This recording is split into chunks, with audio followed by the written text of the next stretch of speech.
Selamat malam semua yang sudah hadir di Zoom pada malam hari ini. Pertama-tama, saya ingin mengucapkan selamat datang kepada Romo Nicholas Kristianto SJ dan juga kepada Bapak Ibu sahabat peserta MBC ini. Selamat malam, perkenalkan nama saya Adela dari lingkungan Santo Matias, wilayah 23.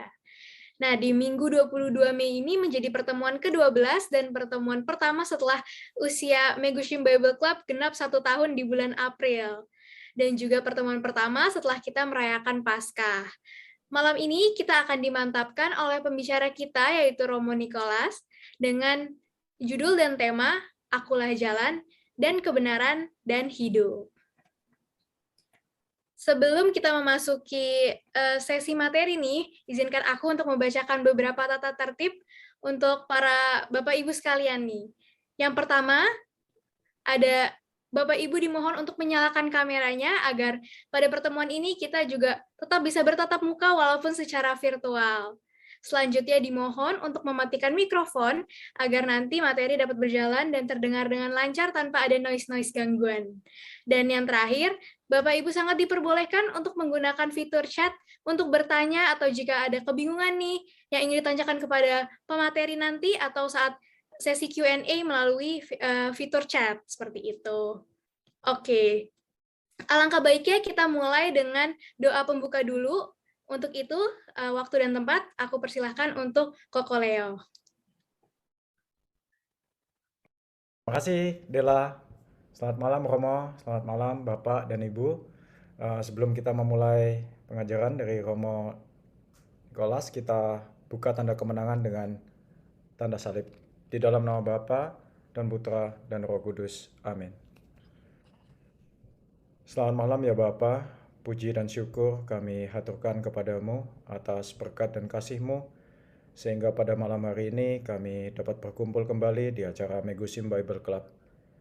Ya Bapa, selama kurang lebih 2 jam ke depan kami akan mendengarkan sabda dan firman-Mu, pengajaran yang akan dibawakan oleh Romo Nicholas Kristianto. Kami memohon ya Bapa agar Roh Kudus-Mu menerangi hati, budi dan pikiran kami semua, agar kami dapat membuka telinga dan hati kami, supaya kami lebih memahami bahwa Engkaulah sang kehidupan, Engkaulah sang pemberi kehidupan dan nafas bagi kami semua, dan melalui Yesus Putra-Mu yang terkasih, sebagai sumber, sebagai jalan, kebenaran dan hidup. Terima kasih ya Bapa. Semua doa dan permohonan ini kami mohon melalui Putra-Mu yang terkasih, Tuhan kami Yesus Kristus. Amin. Di dalam nama Bapa dan Putra dan Roh Kudus. Amin. Silakan Dela. Thank you. Baik, terima kasih Koko Leo untuk doa pembukanya. Selanjutnya, izinkan saya untuk membacakan sedikit nih mengenai kurikulum vitae dari Romo Nicholas Kristianto SJ. Jadi Romo Nicholas lahir di Jakarta 17 September tahun 1986. Ia merupakan dosen teologi di Universitas Sanata Dharma. Ia lulus dari Sekolah Tinggi Filsafat Diyarka, Jakarta, dan dia memiliki banyak banget pengalaman atau keikutsertaannya dalam organisasi. Beberapanya merupakan menjadi wartawan majalah Hidup, majalah Katolik di tahun 2008 sampai 2009, dan kemudian menjadi relawan di Rumah Singgah Suster-Suster Motor tahun 2014, dan masih banyak lagi tentunya. Maka dari itu, tanpa berlama-lama lagi, mari kita mulai sesi pemateri ini. Untuk itu, aku akan langsung serahkan sesi ini kepada Pak Teja selaku moderator untuk sesi materi. Ya, baik. Terima kasih, Dela. Sekali lagi selamat malam, Romo, Ibu Bapak, rekan-rekan MBC yang terkasih dalam Kristus. Kita berjumpa lagi dalam pertemuan bulanan MBC di bulan Mei ini, dan semoga kita semua berada dalam keadaan sehat dan senantiasa dalam lindungan kasih Allah. Ibu Bapak, seperti tadi disampaikan oleh Dela bahwa materi kita pada malam hari ini yaitu Yesus, jalan kebenaran dan hidup. Materi ini atau statement ini mungkin sudah sangat sering kita dengar atau baca, ya, karena ini merupakan bagian dari percakapan pada perjamuan malam terakhir sebelum Yesus menyerahkan diri. Pernyataan ini merupakan jawaban Yesus kepada Thomas yang menanyakan, Tuhan, kami tidak tahu kemana engkau pergi. Jadi bagaimana kami tahu jalan ke situ? kesannya kalau mendengar jawaban Yesus ini dengan pertanyaan Thomas kok agak-agak kurang nyambung. Ya, jadi apa ya Thomas menanyakan atau mengatakan apa, kemudian kok jawabannya lain gitu ya. Nah, malam ini makanya kita bersama-sama coba mendengarkan pengajaran dari Romo Niko mengenai salah satu dari 7 I am statement of Jesus. Untuk tidak berlama-lama kepada Romo Niko, waktu dan layar saya persilakan. Romo, silakan. Terima kasih Pak Teja, terima kasih semuanya Bapak Ibu, bertemu kembali di sini. Dan pada malam hari ini kita akan berbicara mengenai Yesus, jalan kebenaran dan hidup. Izinkan saya untuk share screen. Ini. Ya. Semoga semoga Ibu Bapak sekalian bisa melihat di sini Yesus jalan kebenaran dan hidup. Sebuah jawaban, tapi pada saat yang sama juga sebuah proses terus-menerus. Maksudnya apa? Nanti kita akan melihat bersama-sama bahwa ini sebuah jawaban, tapi sebuah proses juga pada saat yang sama.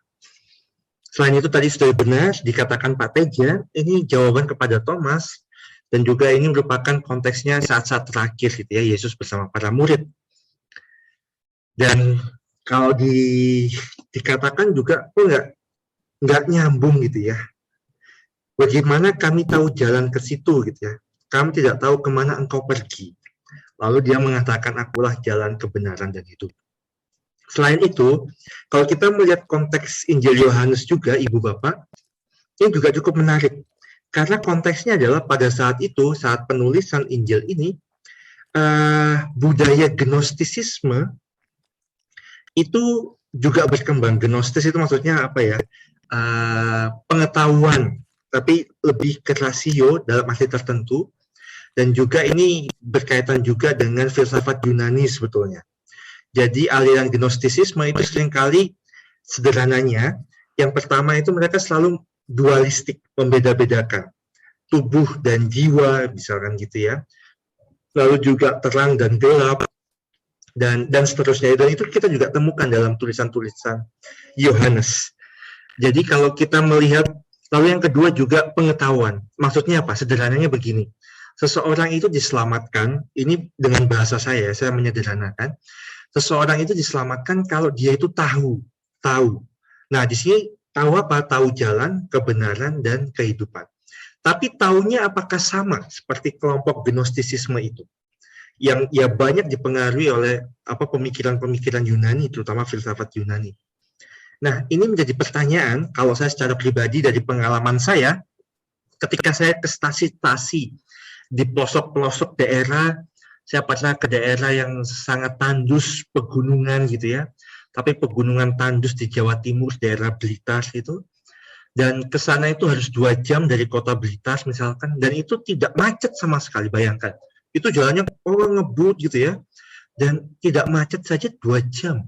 Kalau macet berapa lama? Dan itu harus naik lagi. Kalau pulang itu saya harus nyegat truk biasanya, truk atau pick up, atau apa saja yang lewat saya cegat, pokoknya saya mau turun ke bawah. Waktu itu seperti itu. Dan banyak orang-orang sederhana yang saya temukan di sana. Kakek nenek yang nggak bisa baca tulis bahkan. Nah, kalau begitu, ya kalau dalam pemahaman gnostisisme, orang-orang macam ini apakah bisa diselamatkan? Karena dia tanda kutip tidak berpengetahuan, maksudnya gitu ya. Lalu pengetahuan macam apa? Nah, ini menjadi menarik juga. Padahal orang itu orang-orang yang taat, sangat Katolik gitu ya, sangat percaya Yesus, sangat sederhana hidupnya. Saya merasa orang-orang ini sangat otentik juga dalam beriman. Masa tidak diselamatkan? Nah, itu menjadi pertanyaan saya juga. Nah, ini menarik, apalagi dalam konteks Paskah ini ya. Kita sudah masuk dalam minggu Paskah ke-6 kalau tidak salah. Tolong dikoreksi, tapi kita lihat ini juga Paskah itu sebetulnya juga jawaban. Itu semakin menjelaskan bahwa jalan kebenaran dan hidup ini betul-betul terkonfirmasi dalam arti tertentu dengan peristiwa Paskah. Bahwa Yesus bangkit melampaui kematian gitu ya. Kematian itu seperti sebuah jalan buntu sebetulnya, Bapak Ibu. Sebuah kegelapan yang sudah tidak bisa lagi kita pahami lagi sebetulnya. Tapi sebetulnya dengan Paskah itu justru Yesus memberikan jawaban baru. Jadi konteks ini sangat penting juga melihat konteks Yohanes gitu ya, Injil Yohanes, lalu juga melihat konteks para murid dengan saat-saat terakhir dengan Yesus, dan kita akan masuk ke sana. Kita akan perlahan-lahan saja, dan juga kita akan membaca ayat kitab sucinya semuanya, 14 ayat mungkin, tapi kita pelan-pelan saja, kita akan masuk bersama-sama. Kita tadi sudah sedikit konteks tentang Injil Yohanes gitu ya, lalu juga konteks di mana dalam teks Yohanes ini saat-saat terakhir Yesus, dan Yohanes 14 ayat 6 itu berada dalam perikop Yohanes 14 ayat 1 sampai 14. Nah, di sini kita akan berbicara mengenai sebetulnya rumah Bapa. Konteksnya adalah rumah Bapa. Dan sebetulnya Thomas bertanya di mana itu ya, atau jalannya bagaimana dan seterusnya. Dalam ayat ke-6 dikatakan Yesus, akulah jalan, kebenaran, dan hidup. Dan ini masuk dalam konteks pembicaraan Yesus tentang rumah Bapa. Sebelum kita masuk ke dalam mendalami jalan kebenaran dan hidup, kita sekarang masuk, nanti kita baca teksnya, lalu kita pertama-tama juga akan mendalami mengenai rumah Bapa itu sendiri. Ini gambarannya bagaimana sebetulnya. Kita bisa memaknainya seperti apa. Nah, kita akan masuk perlahan-lahan. Saya akan membacakan, kita akan membacanya bersama-sama. Janganlah gelisah hatimu. Percayalah kepada Allah, percayalah juga kepadaku. Di rumah Bapakku banyak tempat tinggal. Jika tidak demikian, tentu aku mengatakannya kepadamu. Sebab aku pergi ke situ untuk menyediakan tempat bagimu. Dan apabila aku telah pergi ke situ dan telah menyediakan tempat bagimu, aku akan datang kembali dan membawa kamu ke tempatku, supaya tempat di mana aku berada, kamu pun berada. Dan kemana aku pergi, kamu tahu jalan ke situ. Kata Thomas kepadanya. Thomas tadi itu percakapan Yesus dengan para muridnya, banyak muridnya. Tidak dijelaskan, tapi para murid disebutkan di situ. Lalu kata Thomas kepadanya, Tuhan, kami tidak tahu kemana engkau pergi. Jadi bagaimana kami tahu jalan ke situ? Kata Yesus kepadanya, akulah jalan dan kebenaran dan hidup. Tidak ada seorang pun yang datang kepada Bapa, kalau tidak melalui aku. Sekiranya kamu mengenal aku, pasti kamu juga mengenal Bapakku. Sekarang ini kamu mengenal Dia, dan kamu telah melihat Dia. Lalu kata Filipus, tadi sudah dengan Thomas, sekarang Filipus. Filipus bertanya lagi, Tuhan, tunjukkanlah Bapa itu kepada kami. Itu sudah cukup bagi kami. Kata Yesus kepadanya, telah sekian lama aku bersama-sama kamu, Filipus.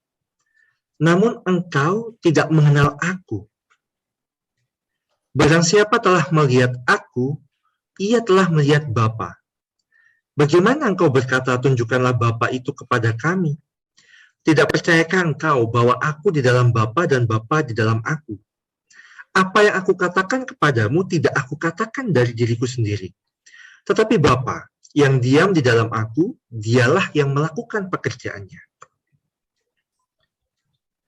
Percayalah kepadaku bahwa aku di dalam Bapa dan Bapa di dalam aku. Atau setidak-tidaknya percayalah, karena pekerjaan-pekerjaan itu sendiri. Aku berkata kepadamu, sesungguhnya, barang siapa percaya kepadaku, ia akan melakukan juga pekerjaan-pekerjaan yang aku lakukan. Bahkan, pekerjaan-pekerjaan yang lebih besar daripada itu. Sebab, aku pergi kepada Bapa, dan apa juga yang kamu minta dalam namaku, aku akan melakukannya. supaya Bapa dipermuliakan di dalam Anak. Jika kamu meminta sesuatu kepadaku dalam namaku, aku akan melakukannya. Jadi ini konteks semua perikop, maksudnya ketika Yesus berbicara tentang akulah jalan, kebenaran, dan hidup. Ya. Konteksnya tadi betul, bab 13, Yesus membasuh kaki murid-muridnya, ini mulai masuk dalam perjamuan malam terakhir. Nah, analisis sederhananya, kita akan masuk ke sana. Jadi ketika berbicara mengenai akulah jalan, kebenaran, dan hidup, ini kaitannya dengan rumah Bapa dan dua pertanyaan tadi. Thomas dan juga Filipus. Nah, kita melihat secara garis besar. Pembagian teksnya kita bisa melihat seperti ini. Ada Yesus dan para muridnya. Lalu Yesus dan Thomas. Yesus dan para murid lagi. Nanti masuk lagi Yesus dan Filipus. Lalu masuk lagi Yesus dan para murid. Itu maksudnya 10B itu yang mana, Romo? 10B itu kalau tidak salah, itu mulai masuk yang kata-kata apa yang aku katakan kepadamu. Kepadamu di situ sebetulnya dalam bahasa Yunani, ini sudah plural. Maksudnya kamu semua, lebih dari satu. Tapi kata-kata sebelumnya itu lebih menunjuk kepada Filipus. Tidak percayakah engkau bahwa aku di dalam Bapa dan Bapa di dalam aku? Jadi ini kalau pembagiannya nanti bingung membaginya, 10B itu masuk ke dalam apa yang aku katakan kepadamu. Itu sejauh yang saya ingat itu merupakan kamunya itu adalah plural, jadi menunjuk kepada para murid lagi. Kalau dalam bahasa Indonesia tidak begitu tampak, tapi kalau dalam bahasa Yunaninya akan sangat tampak kelihatan. Nah, jadi ada dua pertanyaan, ini menarik sebetulnya. Jadi sebetulnya ini sebuah diskusi antara Yesus dan para murid, dan Yesus menjelaskan sesuatu, lalu dua murid ini, Thomas dan Filipus, itu seperti menunjukkan sesuatu atau menggarisbawahi sesuatu yang lebih penting, atau bukan lebih penting, sesuatu yang penting lah untuk dipahami oleh para murid yang lain. Jadi ini menarik, ada dinamika seperti ini, dan ini menunjukkan bahwa penulisan perikop ini, khusus perikop ini, itu sungguh sangat diatur. Jadi Yohanes itu sangat sangat pintar gitu ya, melihat ini ada dinamika, berbicara dengan para murid, lalu mengerucut kepada Thomas, para murid lagi, Filipus, para murid lagi. Nah, intinya adalah Yesus sedang bercakap-cakap dengan para muridnya. Jadi dia sedang bercakap-cakap dalam suasana yang sangat cair gitu ya, mungkin ada makanan di depannya, minuman dan sebagainya. Jadi percakapan yang sangat sangat bersahabat gitu ya, sangat familiar, kekeluargaan. Jadi percakapan antar orang yang sangat dekat. Nah, ini menarik. Jadi konteks ini juga cukup menarik untuk melihat bahwa Yesus tidak mengatakannya kepada orang banyak atau massa. Tapi dia mengatakannya kepada istilah inner circle-nya. Jadi kelompoknya yang terdekat. Dan itu menarik ketika kita membacanya, sebetulnya ini dalam konteks ada pendekatan namanya itu saya kok lupa reading saya lupa. Pokoknya ini ada satu pendekatan, itu satu profesor itu dari Amerika sebetulnya, pernah mengajar juga di tempat kami. Waktu itu dia datang sangat terkenal dengan analisis narasinya sebetulnya. Dan respon reading atau saya lupa istilah metodenya. Tapi yang menarik adalah bagaimana pembaca itu harus dilibatkan dalam membaca kitab suci. Itu salah satu teori dia. Dan itu cukup menarik dan terkenal dan dikenal banyak orang. Dan sepertinya kita kalau masuk dalam teori itu, bagaimana pembaca harus ikut masuk ke dalamnya. Lalu kita bisa merasa kita itu menjadi bagian atau inner circle, bagian yang dalam, lingkaran dalam dari Yesus itu sendiri. Ketika kita membacanya, kita itu seperti menjadi para murid itu. Jadi sebetulnya Yesus itu ingin mengatakan ini kepada kita secara personal bahkan. Jadi ini menarik, cerita ini sangat menarik buat saya. Secara narasi juga menarik gitu ya, dibagi-bagi dengan struktur yang sangat baik. Tapi pada akhirnya itu ingin menggambarkan para pembaca sekarang pun 2000 tahun kemudian kita semua itu diajak masuk dalam percakapan ini. Dan Yesus berbicara kepada kita secara personal. Nah, di sini kita mau lihat ini adalah saat-saat terakhir Yesus sebelum sengsara dan wafatnya. Jadi kita flashback gitu ya, walaupun sekarang saat-saat sudah Paskah, kebangkitan, tapi kita melihat ke belakang lagi.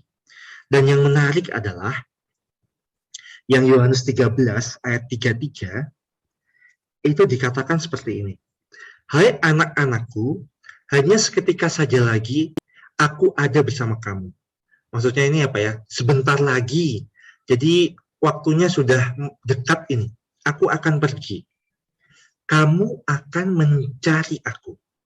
Jadi sebetulnya kalau ingin mengaitkan bab 14 ayat 6 itu, ini lebih tepat kalau dikaitkan kemana ya Romo? Kalau ingin apa ya? Ingin mendapatkan kaitan yang konteks yang lebih dekat itu istilahnya. Kita bisa melihat 13:33. Kamu akan mencari aku. Itu yang dikatakan Yesus. Ketika aku pergi, nanti kamu akan mencari aku. Nah, lalu jawabannya, akulah jalan kebenaran dan hidup. Ini menjadi klop dalam arti tertentu. Ini konteks ini menjadi memberikan konteks besarnya. Yohanes 13 ayat 33. Jadi ini kita bisa melihat, oh ternyata dia mengatakan juga kepada para murid, nanti lihatlah, kamu pasti akan mencari aku. Jadi ini juga dengan konteks ini kita akan semakin jelas gitu ya. Oh, Yesus akan pergi. Tadi nanti kita juga sudah tahu ceritanya sebetulnya sebagai pembaca. Yesus akan disalibkan, Yesus akan mati, dan para murid akan mencari Yesus, dan kita diingatkan, oh iya, dialah jalan kebenaran dan hidup.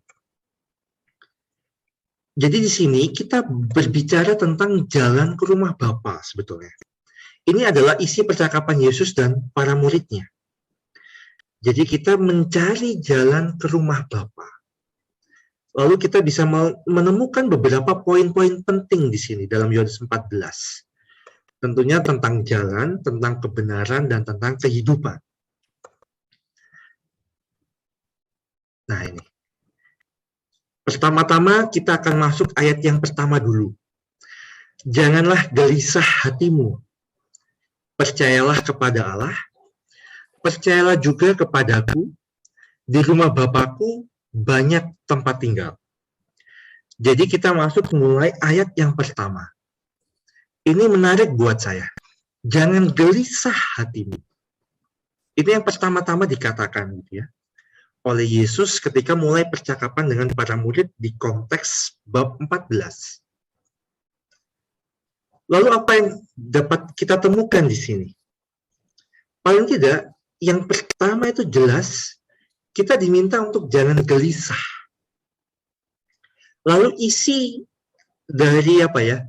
Kalau tidak gelisah itu berarti saya harus tenang. Nah, ketenangan macam apa sebetulnya? Isinya ini apa, toh? Jangan gelisah di sini. Dikatakan oleh Yesus, percaya pada Allah dan percaya kepadaku. Maksudnya apa? Percayalah pada Allah, Bapa, dan percayalah kepada Yesus. Dan yang kedua, di rumah Bapa banyak tempat tinggal. Jadi isi dari jangan gelisah dalam ayat 1 dan 2 ini sudah jelas sekali. Kita diminta untuk percaya. Yang kedua, jangan khawatir, di rumah Bapa banyak tempat tinggal. Nah, ternyata jangan gelisah itu bukan berarti apa ya, seluruh kegelisahan, enggak. Tapi kita diajak untuk fokus. Jangan gelisah, berarti apa? Harus percaya pada Allah dan percaya. Di rumah Bapa banyak tempat tinggal. Di sini sebetulnya Yesus juga ingin berbicara tentang kegelisahan dan kepercayaan. Jadi ini dipertentangkan. Ini di ayat pertama ya, ayat-ayat pertama. Yesus ingin memperlihatkan bahwa kegelisahan itu menunjukkan seseorang yang tidak percaya. Jadi kepercayaan dalam bab 14, konteksnya ini jelas konteks bab 14, kepercayaan itu apa? Pertama-tama tidak gelisah. Yang kedua, percaya pada Allah, isinya dari tidak gelisah itu, dan percaya juga di rumah Bapa masih banyak tempat. Jadi kita tidak perlu gelisah lagi. Mengapa? Ya, ini pertanyaannya lagi. Kita bisa bertanya lebih lanjut lagi. Mengapa? Tadi sudah dijawab sebetulnya, saya hanya mengulangi lagi. Kok jadi kepercayaan ini dikaitkan dengan kegelisahan? Kalau percaya, tidak gelisah. Lalu mengapa? Yesus sudah menjelaskan. Karena di rumah Bapa banyak tempat tinggal. Kamu nggak usah khawatir, nggak usah rebutan, istilahnya begitu. Jadi ini Yesus itu mulai bicara sebetulnya tentang kepercayaan, tentang iman kepada dirinya dan juga kepada Bapa. Dan tambah satu lagi, rumah Bapa. Nah, ketika berbicara tentang rumah Bapa, tempat tinggal, karena dikatakan di situ, di rumah Bapakku banyak tempat tinggal. Ternyata kepercayaan dikaitkan lagi. Rumah Bapa dan tempat tinggal. Karena ketika kita mempunyai tempat di mana kita bisa tinggal, kita merasa tenang gitu ya. Tidak gelisah lagi. Secara manusiawi itu yang kita rasakan sebetulnya. Sebagai manusia pada umumnya. Pada akhirnya, ketika kita percaya pada Yesus, kita diajak juga untuk datang ke rumah Bapa dan tetap tinggal di sana. Lalu apa sebetulnya isi di sana? Atau maksudnya apa? Kalau saya merenungkan sebetulnya, rumah ini adalah gambaran adanya relasi yang intim di antara orang-orang yang tinggal di dalam rumah yang sama. Kalau di dalam rumah itu isinya hanya pertengkaran. Kalau di dalam rumah itu isinya hanya cekcok gitu ya. Kalau di dalam rumah itu isinya hanya marah-marah terus. Apakah orang juga merasakan tenang? Apakah orang merasakan tidak gelisah kalau situasinya seperti itu? Apakah orang bisa mau tinggal di tempat yang seperti itu, yang hanya ada konflik setiap hari? Tentu tidak. Jadi rumah ini kalau saya ingin menggambarkan, sebetulnya bukan pertama-tama mengenai tempat geografis gitu ya, di mana, tapi berbicara tentang relasi. Jadi ini punya hipotesis awal gitu, kita bisa mengatakan rumah Bapa dan tempat tinggal sebetulnya dalam konteks bab 14 ini berbicara tentang relasi. Apakah bisa dibuktikan secara tekstual, Romo? Nanti kita lihat. Dalam bab 14, rumah dan tempat tinggal ini berbicara tentang relasi sebetulnya. Bukan pertama-tama berbicara tentang tempat geografis, tempatnya di mana ya? Tapi tentang relasi. Apakah bisa dibuktikan secara tekstual di bab 14? Nanti kita bisa lihat. Nah, kita pelan-pelan saja. Percaya itu juga sama. Ketika di bab ayat yang pertama, relasi atau percaya itu juga berarti memiliki relasi yang intim bersama Bapa dan Yesus. Karena dikatakan percayalah kepada Allah, kepada Bapa, percayalah kepadaku, kepada Yesus gitu ya. Kalau tidak ada relasi, bagaimana orang bisa percaya gitu ya? Ini juga menjadi sesuatu clue. Oh iya, sekarang sejak awal Yesus sudah berbicara tentang relasi sebetulnya. Dan relasi ini kita diajak untuk tinggal di sebuah tempat yang nyaman. Kepercayaan membuat kita hidup dan tinggal dalam sebuah rumah yang membawa kedamaian. Jadi lihat, ini menarik ini. Baru 2 ayat ya Ibu Bapak, ini sudah mulai ada begitu banyak insight di situ ya. Tidak perlu lagi ada kegelisahan. Jadi 2 ayat ini saja sebetulnya sudah berbicara tentang rumah Bapa, iman, kepercayaan, dan juga relasi sebetulnya. Jadi ketika saya berbicara tentang rumah Bapa, itu tidak bisa dikaitkan, itu ayat 2, tidak bisa dilepaskan begitu saja dengan ayat 1-nya, kepercayaan tadi.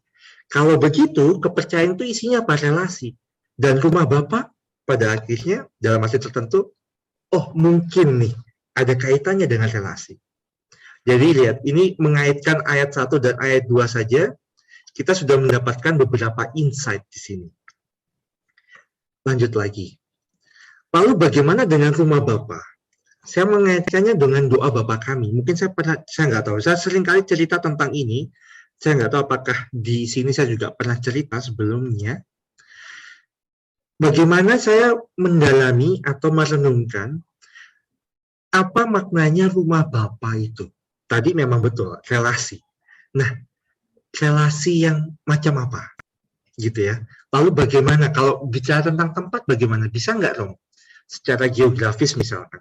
Kita lihat, ini pengalaman saya mungkin pernah, saya nggak tahu, saya pernah cerita nggak di sini. Pengalaman naik ojek online saya di Jakarta. Saya pernah mesen lewat aplikasi gitu di Jakarta. Saya waktu itu pulang maksudnya tinggal di rumah komunitas kami di daerah Kampung Ambon gitu. Lalu saya harus ketemu adik saya, dia pulang kerja lalu ketemu di sebuah mall gitu ya. Lalu saya harus, kayak apa ini ya? Akhirnya saya naik ojek, janjian sama adik saya. Saya naik ojek, ternyata tukang ojeknya ini Katolik. Nah, dia bilang apa? Bapak dari sini ya? Ini kan sering banyak mahasiswa dari sini sekolah di STF Dliarkara. Di daerah Jembatan Serong itu ya. Dan, oh iya betul, itu memang ini tempatnya asramanya Pak. Oh iya. Lalu dia cerita, dia nggak tahu kalau saya Romo, jadi diam saja gitu ya. Dia cerita banyak, oh Katolik ya? Oh iya saya Katolik, saya bilang gitu. Dan dia juga, saya juga Katolik. Dia menyebutkan satu paroki. Wah, saya paroki di sini, Pak. Oh ya.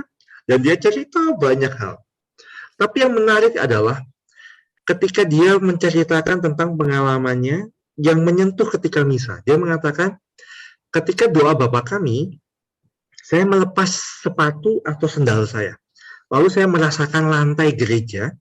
Lalu saya pegangan tangan sama anak dan istri saya. Dia bilang gitu. Lalu kami berdoa Bapa kami.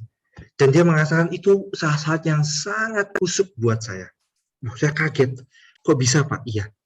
Karena di situ ada kata-kata gini. Di atas bumi seperti di dalam surga. Lihat. Di atas bumi seperti di dalam surga. Kalau saya merenungkan cerita tentang ini menyentuh buat saya. Dia nggak tahu saya Romo, sampai di mallnya pun saya turun, saya bilang makasih ya Pak, ya udah saya langsung pergi ketemu adik saya di situ. Nah, tapi yang menarik buat saya, dia mengatakan doa Bapa kami itu ketika misa itu menyentuh buat saya. Saya merasakan bumi ini yang saya injak ini, lantai gereja ini, saya merasakan di atas bumi ini seperti di dalam surga. Berarti apa? Di sinilah, di dunia inilah, di bumi inilah juga. Ini merupakan surga buat kita. Kehendak Allah itu ya, terjadilah kehendakmu gitu ya. Jadi di atas bumi seperti di dalam surga. Jadi menurut saya ketika Yohanes 14 ini berbicara tentang rumah Bapa, tadi saya berbicara tentang relasi.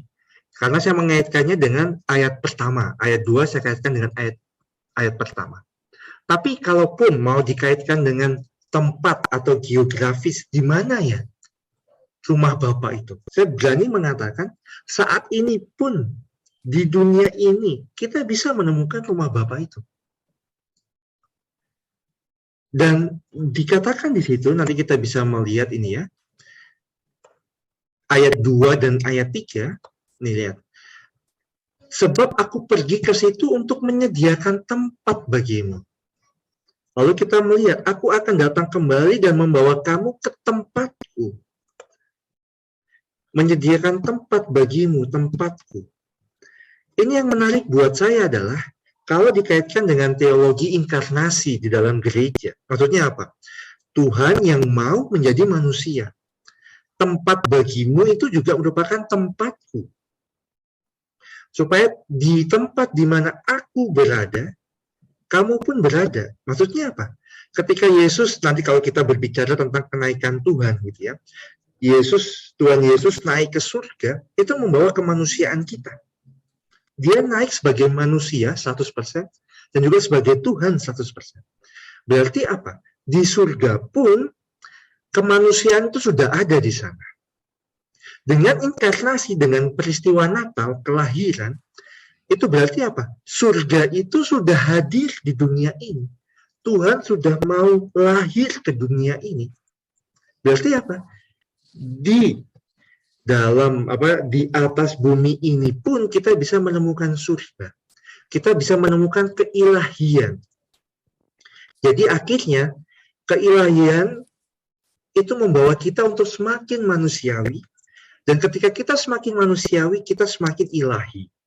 Lihat, jadi tidak ada lagi dikotomi gitu ya, memisah-misahkan.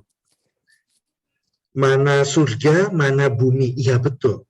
Mungkin nanti kita akan menemukan surga itu setelah kita dipanggil Tuhan.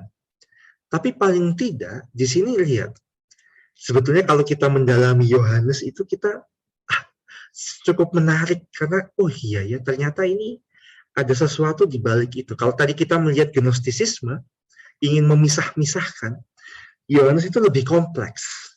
Dia ingin mengatakan, apakah hidup kita itu hanya dualistik gitu ya, atau memiliki dua polar gitu ya, hanya punya satu sudut yang sana, kegelapan, satu sudut yang sana, terang gitu ya. Yesus itu seperti berada dalam kegelapan dan dia membawa terang. Kalau dalam Yohanes kita bisa melihat nanti kalau teks-teks tentang terang dan gelap gitu ya. Akulah terang gitu ya. Akulah hidup nanti juga dalam teks ini. Jadi lihat, sebetulnya kehidupan kita ini lebih kompleks daripada hanya sekedar membagi dua gitu saja. Bahkan kadang-kadang hidup kita ini kadang-kadang abu-abu gitu ya. Nggak jelas ini. Ini harus kemana gitu. Kadang kita juga bingung. Sama-sama baiknya ini kalau dalam discernment, kalau kita ingin memutuskan. Ya, di sini menjadi sangat menarik buat saya secara pribadi ketika membaca teks ini. Lalu kita lanjut lagi, lalu dimanapun tempatnya, kalau ini kita berbicara lagi tentang rumah Bapa, asalkan ada relasi, di mana Tuhan dapat ditemukan, itulah tempat bagimu. Ini kalau dikaitkan lagi dengan ayat yang pertama, percaya pada Allah, percaya pada Bapa. Kalau kita ingin berbicara, tunjukkan tempatnya itu nanti seperti Thomas nanti ya, ayat kelima. Tuhan, kami tidak tahu kemana Engkau pergi, jadi bagaimana kami tahu jalan ke sana, jalan ke situ. Jadi betul-betul ini berbicara tentang di mana tempatnya ya. Tapi kalau kita sudah melihat clue-nya di ayat yang pertama, sebetulnya tempatnya itu adalah ada dalam relasi. Di mana Tuhan dapat ditemukan, disitulah tempat bagimu. Kalau kita melihat sebelumnya, tempat bagimu itu juga adalah tempat bagiku, di mana Tuhan juga bisa ditemukan. Jadi ini lagi-lagi berbicara tentang relasi. Pertanyaan Thomas, ya ini yang menjadi pokok pembicaraan kita sebetulnya hari ini. Thomas bertanya, Tuhan, kami tidak tahu kemana Engkau pergi. Berarti berbicara tentang tujuan. Lalu yang kedua, bagaimana? How? Ini bagaimana caranya? Metodenya. Jadi ini berbicara tentang tujuan dan metodenya agar kita bisa sampai ke tujuan. Ini yang ditanyakan Thomas. Sangat menarik sebetulnya. Jadi pertanyaan Thomas ini juga pertanyaan yang tidak bisa kita tinggalkan begitu saja. Ini pertanyaan orang yang betul-betul bertanya, betul-betul bergulat. Maksudmu apa? Kamu mau kemana? Lalu bagaimana jalannya? Ini kalau masuk dalam filsafat, kalau dalam konteks Yohanes sebetulnya, ini persis pertanyaan para filsuf gitu ya, orang-orang yang sangat rasional. Kalau kita tahu tujuannya, tapi tidak tahu metodenya, caranya sampai ke tujuan. Atau kalau sekarang itu ya butuh job desk-nya lah istilahnya, atau butuh list apa yang harus kita lakukan, to-do list gitu ya, list apa yang harus kita lakukan agar kita mencapai tujuan atau punya capaian-capaian, ada poin-poin capaian-capaian yang harus kita dapatkan misalkan dalam ilmu bisnis itu sering digunakan juga sebetulnya. Jadi ini sangat logis itu pertanyaan Thomas ini.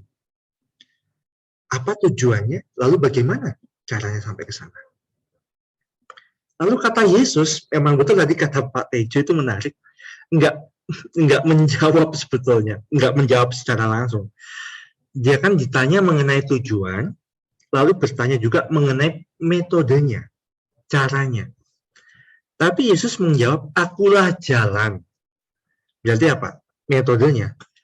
Akulah kebenaran. Ini juga apa ya? Tujuannya. Agar metodenya ini melalui jalan ini, kita sampai ke tujuan, yaitu kebenaran. Dan tujuan itu juga membawa apa? Membawa kehidupan. Secara tidak langsung sebetulnya terjawab. Tapi juga ini membingungkan.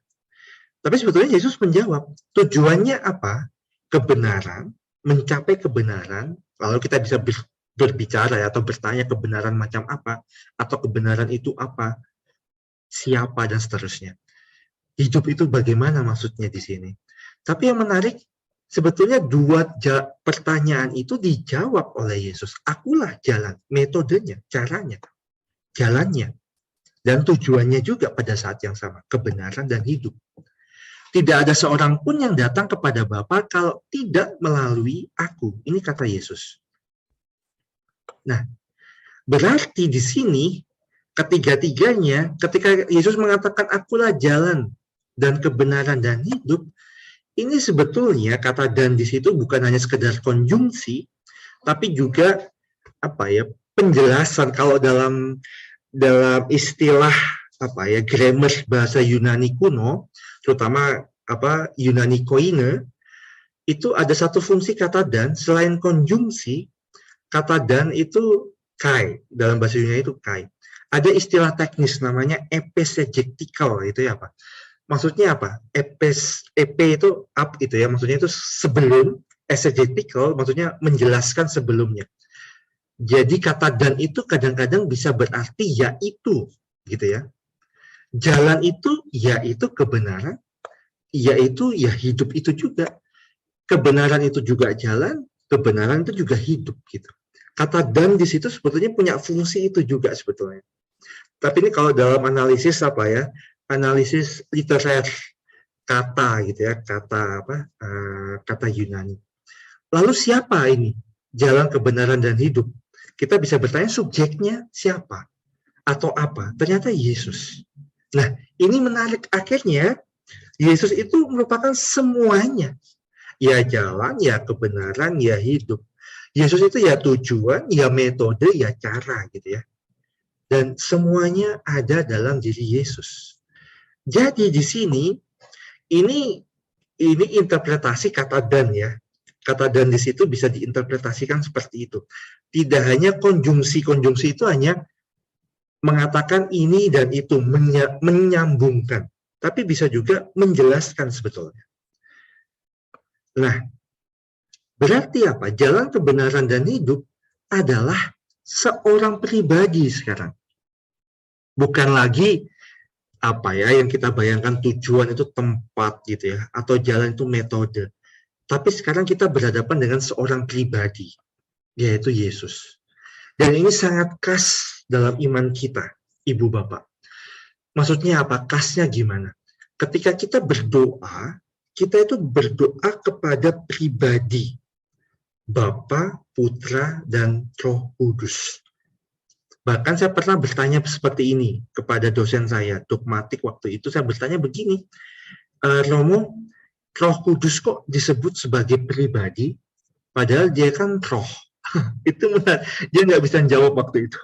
Lalu setelah berapa tahun ya, setelah saya lulus, dia bilang gini, Niko saya masih ingat pertanyaanmu. Oh yang mana Romo? Saya sampai lupa. Kamu pernah bertanya kepada saya, mengapa Roh Kudus disebut juga sebagai pribadi? dia mengingat-ingat pertanyaan saya sampai berapa ya, 2-3 tahun setelah saya lulus itu. Setelah saya bertanya kepada dia. Dia waktu itu bingung, oh iya betul juga, itu roh kok pribadi ya. Dia nyari terus jawabannya. Ya orang sangat sederhana, maksudnya dia pintar sekali gitu ya, pintar sekali. Jadi penasehat juga di Vatikan gitu, dialog terutama antar agama. Wah kalau gelarnya saya nggak tahu, itu dia punya gelar S2 3, S3-nya ada 2, saya nggak tahu, banyak sekali gelarnya sampai saya bingung, ini orang pintar sekali. Seorang Romo juga, Yesuit. Ketika saya tanya itu hanya iseng sebetulnya, saya bertanya itu kan roh, kok pribadi Romo? Lalu dia mengatakan, setelah ketemu lagi 2-3 tahun, dia mengatakan begini, saya akan menjawab pertanyaanmu. Oh dia bilang gitu, apa? Karena apa? Karena dikatakan pribadi, karena Roh Kudus pun bisa diajak berdialog dengan kita. Itu jawaban dia yang masih saya ingat, tapi dia menjelaskannya panjang lebar, Ibu Bapak saya nggak ingat lagi. Dia punya dasar-dasarnya, pendekatan patristik Bapak-Bapak gereja abad pertama. Tapi dia mengatakan begini, sederhananya yang saya ingat sampai sekarang, karena pribadi itulah kita bisa berdialog. Kalau dia itu kita bayangkan kalau Tuhan kita ini bukan pribadi, misalkan kalau saya membayangkan itu seperti unsur kimia gitu ya, ya nggak jelas bentuknya kayak apa gitu ya, kayak hanya warna-warni nggak jelas gitu. Kalau film-film apa fiksi itu ya, fiction gitu ya, jadi kayaknya kok Tuhan saya kok aneh sekali gitu. Nggak kayak gitu Tuhan kita. Tuhan kita itu pribadi. Jadi kita bisa berdialog dengan Tuhan kita. Nah, di sini Yesus itu yang menjadi pusat, pribadi itu. Nah, maka jalan kebenaran dan hidup ini berbicara tentang relasiku dengan Yesus sebetulnya. Lagi-lagi berbicara tentang relasi, Ibu Bapak. Karena yang mengatakan jalan kebenaran dan hidup itu Yesus, dan bahkan Yesus mengatakan aku. Akulah jalan, akulah kebenaran, akulah hidup. Kalau begitu, berarti apa?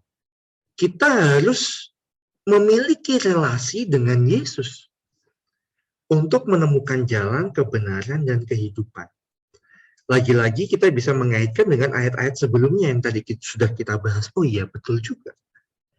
Kalau jalan kebenaran dan hidup itu merupakan sebuah tempat saja gitu ya, itu kayaknya kok nggak pas gitu. Karena statementnya jelas, Yesus, akulah jalan, kebenaran, dan hidup. Jadi lagi-lagi berbicara tentang relasi di sini. Lalu bagaimana relasiku dengan Yesus? Ini yang menjadi poin penting. Nah, lalu kita lanjut lagi. Dalam ayat 6 dan 7, tidak ada seorang pun yang datang kepada Bapa kalau tidak melalui, ini kata melalui berarti apa? Jelas, seperti jalan itu, melalui aku. Sekiranya kamu mengenal aku, ini bisa kita kaitkan dengan kebenaran, pasti kamu juga mengenal Bapakku. Lalu di sini juga menarik. Kata melalui itu jelas seperti jalan. Kita melalui jalan apa? Misalkan jalan Sudirman, jalan Tamrin gitu ya. Kebun jeruk ini. Itu kita melalui jalan. Berarti, tapi melalui itu di sini maksudnya apa? Kan kita bisa bertanya, kalau tidak melalui aku, terus melaluinya maksudnya apa? Sekiranya kamu mengenal aku, kita mendapatkan jawabannya. Oh, ternyata melalui di sini ini dikaitkan dengan pengenalan. Kita diajak untuk mengenal. Aku mengenal Yesus.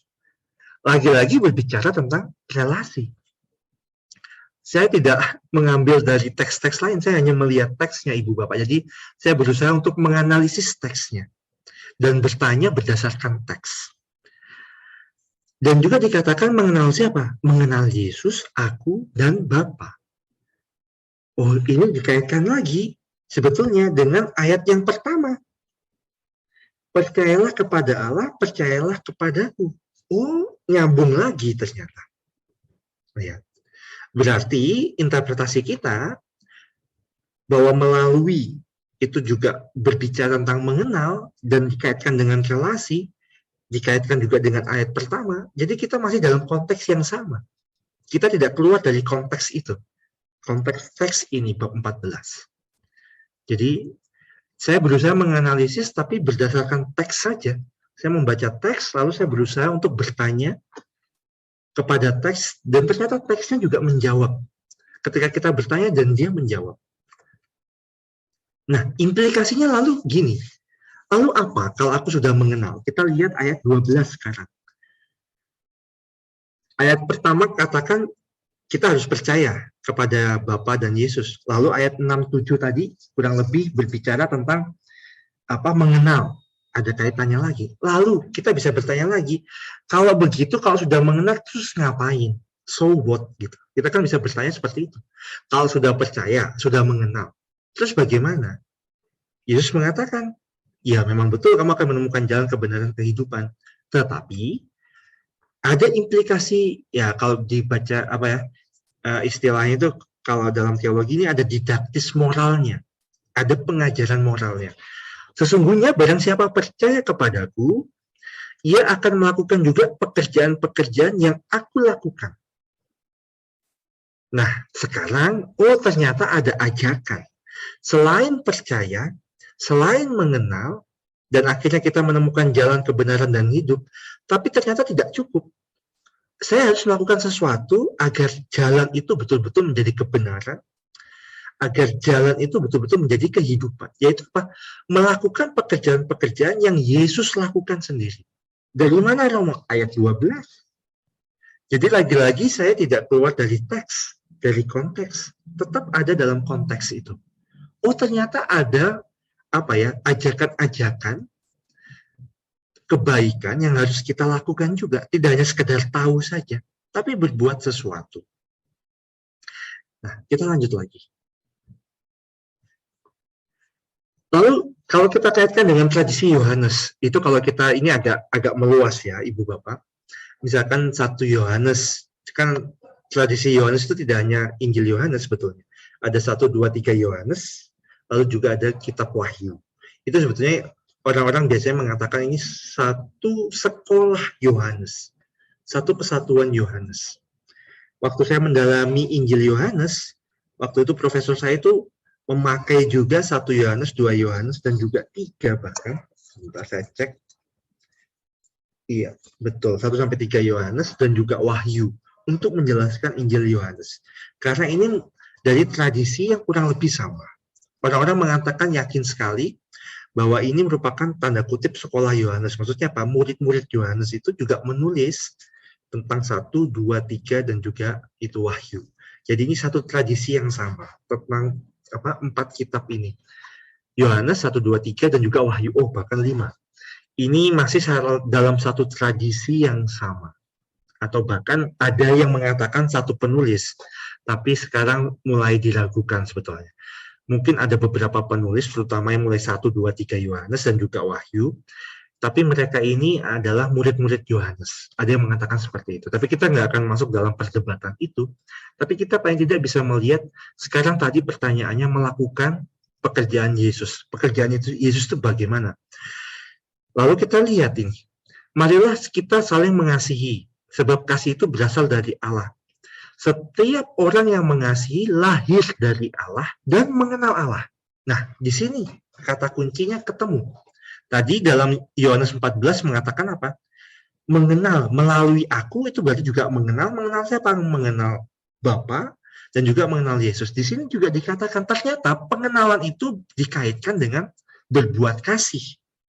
Barang siapa tidak mengasihi, ia tidak mengenal Allah. Sebab Allah adalah kasih. Jadi implikasi tadi, misalkan kita kembali ke belakang, barang siapa percaya kepadaku, lalu melakukan pekerjaan yang Yesus lakukan, pekerjaan macam apa? Dalam tradisi yang sama, dalam 1 Yohanes kita ketemu, mengenal Allah itu dikaitkan di sini dengan orang yang mengasihi. Jadi lihat, ini mulai kalau yang tadi sebelumnya kita memakai pendekatan intratekstuality, masih dalam satu kitab Yohanes saja. Sekarang kita merujuk kepada kitab yang lain. Ini sudah mulai berbicara tentang intertekstuality, gitu ya. Atau kadang-kadang mengatakan extratekstuality, jadi keluar, gitu ya. Dari kitab itu lalu dikaitkan dengan ayat lain di kitab yang lain, yang paling tidak konteksnya itu berdekatan. Dan saya mengambil konteks yang sangat dekat, yaitu 1 Yohanes. Temanya juga sama, mengenai pengenalan akan Allah. Jadi lihat ya Ibu Bapak, sampai di sini kita sudah berbicara tentang kepercayaan, tentang rumah Bapa dikaitkan dengan relasi, lalu juga berbicara tentang mengenal Yesus, mengenal Allah. Lagi-lagi semua berbicara tentang relasi. Nah, di sini saya akan menutup. Jadi, semua yang kita bahas hari ini itu berbicara tentang jalan kebenaran dan kehidupan. Tapi pada akhirnya, jalan kebenaran dan kehidupan itu adalah seorang pribadi yaitu Yesus. Lalu kita diajak, bagaimana untuk mengenal Yesus itu? Kita akan dapat menemukan jalan, kita dapat menemukan kebenaran, dan kita menemukan hidup itu sendiri. Jadi kita tidak perlu lagi, maksudnya apa ya, kita bisa menginterpretasikan lagi ya, macam-macam gitu ya, tapi dalam konteks itu saja, kita melihat sejak awal tentang kegelisahan, lalu dikaitkan dengan kepercayaan, tentang rumah Bapa, lalu dikaitkan dengan tadi dengan relasi, mengenal dan sebagainya. Jadi pada akhirnya saya berani mengatakan, ketika kita berbicara tentang jalan, berbicara tentang kebenaran, berbicara tentang hidup, ini berbicara tentang relasi kita. Kalau dikatakan untuk aku berarti Yesus, berarti relasi kita kepada Yesus. Karena di sanalah kita menemukan jalan, yaitu Yesus itu sendiri. Menemukan kebenaran, yaitu Yesus itu sendiri, Sang Juru Selamat, dan menemukan hidup di sana. Buktinya apa? Kebangkitan Yesus, Paskah ini, masa Paskah ini menjadi bukti bahwa kematian itu kalah. Kematian itu bukanlah akhir. Di balik kematian masih ada kebangkitan, masih ada kehidupan. Jadi saya ingin mengatakan bahwa jalan kebenaran dan hidup ini berbicara tentang relasi. Bahkan ketika berbicara tentang rumah Bapa, lagi-lagi kita berbicara tentang relasi kita dengan Bapa. Jadi ini ada beberapa istilah, banyak sekali istilah di sini yang digunakan, tapi semuanya mengerucut pada relasi sebetulnya. Kata kunci relasi itu menjadi penting dalam pembahasan Yohanes 14. Ini menurut saya ya, jadi menurut pembacaan saya ketika saya membaca lagi, merenungkan lagi, saya mengatakan ya akhirnya tentunya dengan bukti-bukti teks gitu ya, saya menemukan, oh iya, ternyata ini berbicara tentang relasi kita. Nah, yang menarik, ini hanya intermezzo, maksudnya tambahan lagi saja. Ini Adolfo Nicolas, itu seorang Pater Jenderal Serikat Yesus. Dia itu menjadi Jenderal Serikat Yesus tahun 2008 sampai 2016. Pada waktu itu, Romo Jenderal ini, Adolfo Nicolas ini datang ke komunitas kami. Kami ini berasal dari berbagai macam benua waktu itu ya, ada dari Asia, Afrika, lalu dari Eropa juga ya, Amerika juga. Nah, lalu dia berbicara tentang jalan kebenaran dan hidup. Nah, kalau ini agak berbeda konteksnya ya, Ibu Bapak, ini agak berbeda. Tapi dia ingin berbicara tentang cara beriman. Bagi dia, ya ini menarik, ini tambahan, dan buat saya sangat inspiratif. Bagi dia, ketika dia itu sudah berkeliling gitu ya, datang ke berbagai macam provinsi Serikat Yesus di dunia gitu ya, semua benua dia datangi, dia bertemu dengan para Yesuit gitu ya, bertanya, lalu dia hidup juga di sana beberapa waktu, mengenal cara hidup mereka dan sebagainya. Dia mengatakan, ketika saya merenungkan kembali mengenai jalan kebenaran dan hidup, lalu saya melihat konteks kehidupan gitu ya, di berbagai dunia gitu ya, di berbagai belahan dunia, lalu dia mengatakan, oh, jangan-jangan jalan kebenaran dan hidup itu juga salah satu bentuk cara beriman. Dia mengatakan gitu. Kalau jalan, dia mengatakan, ini versi dia ya, tapi ini pendekatannya agak lebih spiritual. Bukan eksegesis, tapi lebih pendekatan spiritualitas, pendekatan pendalaman iman. Dia mengatakan begini, kalau jalan itu berbicara tentang Asia. Maksudnya apa? Asia. Dia berbicara orang di Asia ini saya menemukan begitu banyak the way of life, dia mengatakan begitu. Begitu banyak agama di Asia, begitu banyak cara hidup orang-orang Asia dengan caranya masing-masing. Di India juga orang itu melakukan yoga, misalkan dia mulai berdoa dengan bergerak tangan-tangannya gitu ya. Itu juga dia temukan gitu ya. Dia kok kaya sekali ya the way of life-nya. Cara berimannya itu ya. Lalu kalau kebenaran, dia mengatakannya seperti dunia barat dengan rasionalitasnya gitu ya. Lalu kalau tentang kehidupan, dia mengatakan itu seperti Afrika dengan budaya selebrasinya gitu ya. Misa itu bisa 2 jam dengan tari-tarian, joget-joget gitu ya. Wah, bisa pernah ngalami Ibu Bapak. Mereka tuh kalau menyanyi tidak menjoget, tidak berjoget itu belum menyanyi. Jadi ketika bernyanyi tuh dia sambil joget terus. Wah, itu lama sekali. Tapi menyenangkan. Itu misa bagi mereka. Dengan gendangnya, banyak tarian, bahkan pakai suara-suara mulut gitu ya. Seperti akapela tapi mengeluarkan kayak instrumen lewat mulutnya dan sebagainya. Dia mengatakan itu seperti selebrasi yang dilakukan orang-orang di Afrika. Jadi ini pendekatan lain ya Ibu Bapak. Ini hanya sekedar insight gitu. Ketika saya mendengarkan, oh betul juga ya. Ketika kita beriman itu, cara beriman kita itu satu dengan yang lain itu sangat berbeda. Ada yang suka menyanyi, saya nggak bisa nyanyi soalnya Ibu Bapak. Jadi kalau saya menyanyi itu false gitu ya. Nada dasarnya F gitu ya, false gitu. Jadi saya nggak bisa. Kalau suruh bernyanyi, main musik masih bisa lah. Tapi kalau nyanyi saya nggak bisa. Tapi, oh iya ya betul juga. Ada orang yang tersentuh ketika dia tahu rasionalitasnya disentuh misalkan. Kalau saya tidak bisa memahami ini, saya nggak percaya misalkan. Ada juga. Ada, saya menemukan teman saya itu Yesuit, dulunya ateis. Bapaknya sampai dia tabisan masih ateis, Ibu Bapak.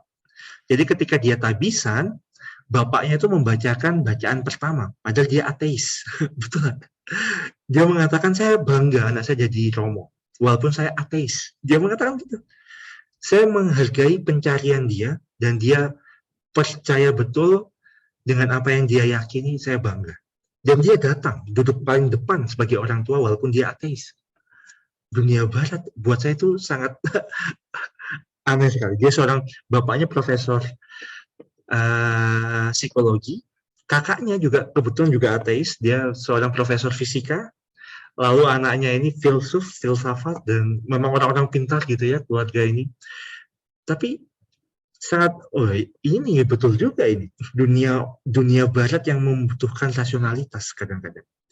Oke, baik. Jadi ini hanya sekedar tambahan insight yang ketika saya merenungkan tentang jalan kebenaran dan kehidupan ini.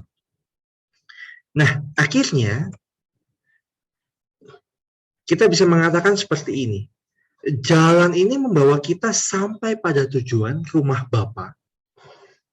Ya, mungkin juga saat ini kita bisa menemukan itu di sini dengan relasi kita, dimanapun kita bisa menemukan Tuhan, di sanalah rumah Bapa. Dan karena itu membawa kebenaran yang bisa memerdekakan kita. Itu bisa lihat Yohanes 8:32. Sebentar saya kaitkan dengan Yohanes 8:32. Saya bacakan. Dan kamu akan mengetahui kebenaran. Ini saya kaitkan dengan tulisan Yohanes juga. Kamu akan mengetahui kebenaran, dan kebenaran itu akan memerdekakan kamu. Menarik. Ketika kita ikut Yesus itu kita merasa merdeka. Tidak ada lagi belenggu yang sebetulnya bisa membelenggu kita. Nggak ada lagi. Belenggu yang paling menakutkan dalam kehidupan itu apa? Sederhana. Orang mengatakan bahkan dalam kitab kebijaksanaan itu, kitab-kitab kebijaksanaan dalam Perjanjian Lama itu, kematian Ibu Bapak. Bagi mereka itu, bagi manusia, kematian itu merupakan belenggu yang tidak bisa dipecahkan. Karena hanya ada kegelapan di sana, kita nggak tahu apa-apa. Di balik kematian, apa yang bisa kita ketahui? Nggak ada, Ibu Bapak. Sebelum kita mati, kita nggak akan mengetahui apapun. Kita harus mati dulu, baru kita mengetahui, oh itulah kematian. Jadi bagi orang yang hidup manusia itu, kematian itu merupakan sesuatu yang sangat menggelisahkan, yang sangat menakutkan. Dan Yesus dengan kebangkitannya, dengan Paskah itu, mengatakan, kamu akan merdeka. Tidak perlu lagi gelisah. Gitu ya. Tidak perlu lagi ada yang ditakuti, gitu ya, ditakutkan. Ya, namanya juga manusia, kita kadang-kadang juga takut. Tapi paling tidak, kita tahu persis kita percaya kepada siapa. Dan pada akhirnya, kita dapat menemukan hidup. Dalam dia, ada hidup. Dan hidup itu adalah terang manusia. Terang itu bercahaya di dalam kegelapan. Lihat, Ibu Bapak. Kalau gnostisisme itu ingin memisahkan antara terang dan gelap, gitu ya. Tapi Yohanes lihat, Yohanes bab 1 ayat 4-5 dia mengatakan hidup itu adalah terang manusia. Terang itu bercahaya di dalam kegelapan dan kegelapan itu tidak lagi menguasainya. Itu apa? Yesus. Jadi sebetulnya ketika kita berbicara atau mencoba mendalami jalan kebenaran dan hidup, sebetulnya Yohanes itu di bab-bab dan ayat-ayat sebelumnya sudah berbicara sesuatu. Dan kalau kita kaitkan, kita hubung-hubungkan, kita temukan, oh ternyata itu loh, sudah ditulis sama Yohanes.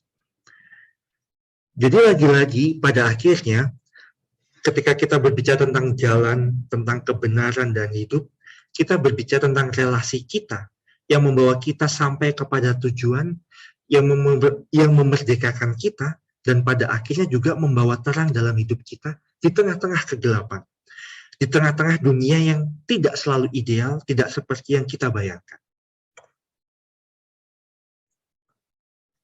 Dan pada akhirnya, semua berpusat pada Yesus. Ia adalah Kristus, adalah Tuhan itu sendiri, dan dapat memberikan kepada mereka kebenaran, mereka itu ya kita semua, kebenaran, jalan, dan hidup. Dan pada akhirnya kita bisa mengatakan, Yesuslah yang memberi kepastian bagi kita.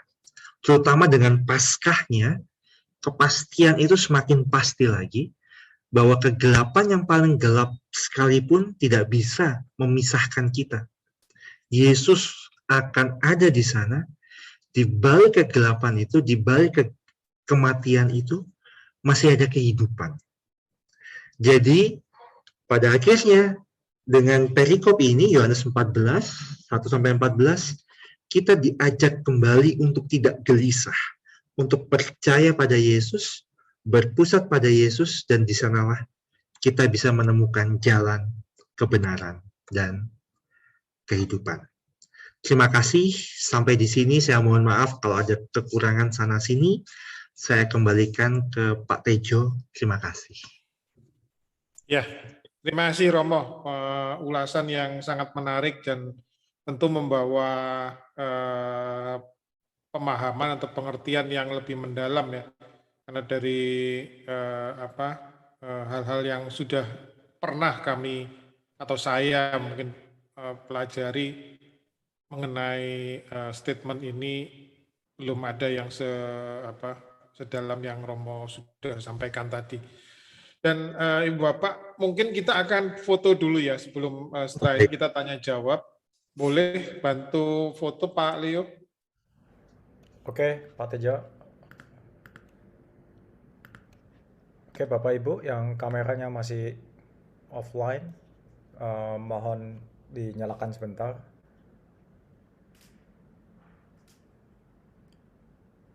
Oke, kita tunggu sebentar. Oke, saya hitung sampai 3. 1, 2, 3. Oke, sudah Pak Teja, silakan. Baik, terima kasih Pak Leo. Ya, Romo sebelum ke tanya jawab, memang kalau membaca Injil Yohanes yang juga di masa Paskah ini tiap minggu kita juga mendapatkan bacaan-bacaan Injilnya juga dari Injil Yohanes, di mana mengambil bacaan yang disabdakan atau disampaikan Yesus di perjamuan malam terakhir. Ini kok kesannya ini ya Romo ya, kesannya agak sulit ya Romo untuk dipahami. Bahasanya seperti bahasa pewahyuan ya Romo ya. Apakah memang ini sesuatu yang ditulis oleh Yohanes karena mungkin dia dekat dengan Yesus pada waktu perjamuan terakhir, yang mendengar sendiri perkataan-perkataan Yesus dan kemudian ditulis, atau bagaimana kira-kira Romo untuk memahami ini? Baik Pak, iya Pak. Kalau Yohanes memang seringkali dikenal sangat susah gitu ya. Tapi sebetulnya Pak, kalau dari sudut pandang bahasa Pak, bahasanya ya Pak, itu termasuk bahasa Yunani yang sangat sederhana. Sangat sederhana. Kalau dibandingkan Lukas, itu lebih sulit Lukas. Dan juga Paulus, itu agak sulit bahasanya. Tapi kalau dari isi, memang Yohanes ini lebih sulit. Jadi ini seperti gambarannya begini Pak. Ini adalah seorang yang sudah sepuh atau sudah tua istilahnya gitu. Lalu itu dia menulis dengan penuh refleksi dan penuh kebijaksanaan. Bahasanya sederhana, Tapi kadang-kadang, loh kok apa maksudnya ya? Nah itu yang membuat kesulitannya di situ Pak.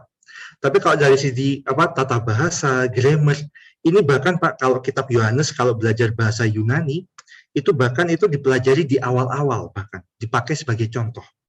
Kalau sudah advance di akhir-akhir itu biasanya pakai Yunani yang Yunaninya Lukas dan Paulus. Jadi kebalikan sekali. Yohanes itu seringkali dipakai untuk yang level dasar biasanya. Dari segi bahasa ya Pak, grammar. Tapi memang dari segi istilahnya tadi pewahyuan yang Bapak katakan itu memang agak susah. Lalu begini, kalau apakah karena dia dekat dengan Yesus, nah ini pengandaiannya berarti Yohanes sebagai murid Yesus ya Pak ya. Nah ini juga menjadi perdebatan sampai sekarang Pak. Ada yang percaya memang ini adalah Yohanes murid Yesus gitu ya, beberapa ahli yang menulis. Tapi beberapa mengatakan ini bukan Yohanes murid Yesus sebetulnya. Tapi mungkin dari tradisi ya murid-murid Yohanes dulunya yang ketemu Yesus, lalu ini adalah muridnya dan seseorang yang menulis lagi cerita-cerita yang dia dapatkan dari Yohanes murid Yesus. Ada juga yang mengatakan begitu. Ini perdebatannya nggak pernah selesai karena mereka memakai argumen masing-masing dan semua pakai hipotesis masing-masing Pak. Tapi buat saya yang menarik adalah Pak, bagaimana kok bisa menjadi begitu sulit untuk dipahami, menjadi begitu mendalam.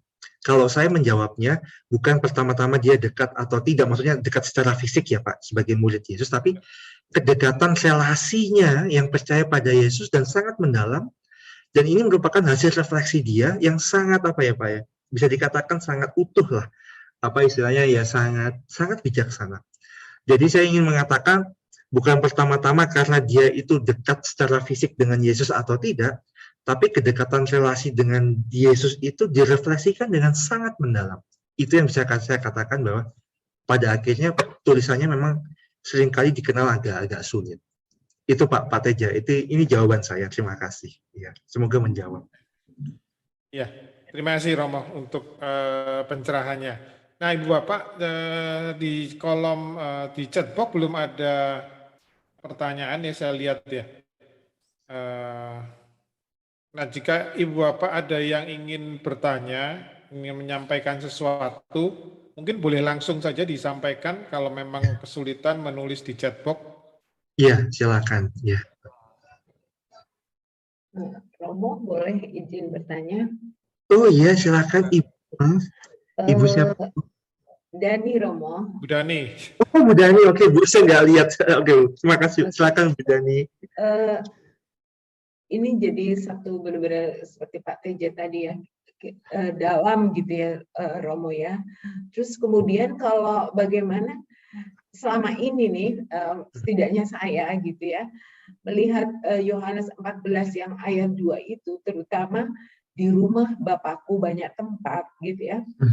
Terus saya kepikirannya adalah eskatologis gitu ya. Jadi kayak nanti kalau kita meninggal gitu ya, Tuhan itu udah menyediakan tempat. Jadi jangan takut gitu. Itu yang pemikiran saya selama ini seperti itu. Sampai satu contoh ketika saya benar-benar nungguin kakak saya yang udah dying begitu, itu pun saya bisikkan ke dia gitu ya, jangan takut begitu. Itu yang jadi ternyata ini adalah kehidupan sekarang dan nanti gitu. Gimana itu Romo? Terima kasih. Ya. Baik Bu, terima kasih Bu Dani, pertanyaan yang baik dan menarik juga ya. Apakah ini berkaitan dengan eskatologis gitu ya, hidup nantinya setelah kematian? Saya bisa menjawab ya, betul Bu. Karena itu yang selalu dipakai sebetulnya selama ini, bahwa Yohanes 14 ayat 2 itu berbicara tentang di rumah Bapakku itu memang akan banyak tempat. Misalnya di surga nanti itu memang banyak tempat. Memang itu yang memang yang dipakai dan gereja pun percaya itu Bu. Nah, seringkali orang melupakan. Akhirnya orang hanya berpikiran tentang masa depan. Padahal kehidupan yang abadi itu dimulai dari sekarang. Saya sering menggunakan bahasa gini. Kalau saya mengatakan surga gitu yang akan datang itu kok bisa dimulai dari sekarang, Romo. Saya membayangkan begini, Bu. Alfa dan Omega gitu kan. Kehidupan ini diciptakan Tuhan dari awal penciptaan sampai nanti akhir gitu kan. Alfa dan Omega. Berarti ini adalah sebuah keabadian. Berarti kehidupan ini adalah keabadian. Nah, kalau Alfa dan Omega ini adalah keabadian, gitu, hidup kita ada di mana? Hidup kita kan ada di tengah-tengah, Bu. Ada di tengah-tengah ini, yang masih hidup sekarang, gitu kan. Bukan berarti belum sampai ke itu kiamat istilahnya, kalau sekarang kita kenal itu ya, sampai ke Omega, dan kita juga sudah diciptakan. Jadi kita memang berada di tengah. Nah, saya mengatakan kalau begitu hidup kita sekarang ini pun merupakan bagian dari keabadian. Dan ternyata apa? Surga itu tidak bisa terlepas dari kehidupan saat ini. Kalau itu dibedakan begitu saja lah. Untuk apa hidup kita saat ini? Kalau surga dan bumi atau hidup kita di dunia ini nggak ada kaitannya. Selalu ada kaitannya. Karena hidup kita di atas dunia ini, di bumi ini adalah merupakan bagian dari keabadian. Kita berada di tengah-tengahnya sekarang. Nah, pada akhirnya, lalu kan orang mengaitkan bahwa surga itu setelah, gitu ya, setelah kehidupan. Padahal tidak. Surga itu juga berkaitan dengan kehidupan kita saat ini. Kalau begitu, ketika berbicara tentang rumah Bapa nantinya, keabadian itu bukan nanti.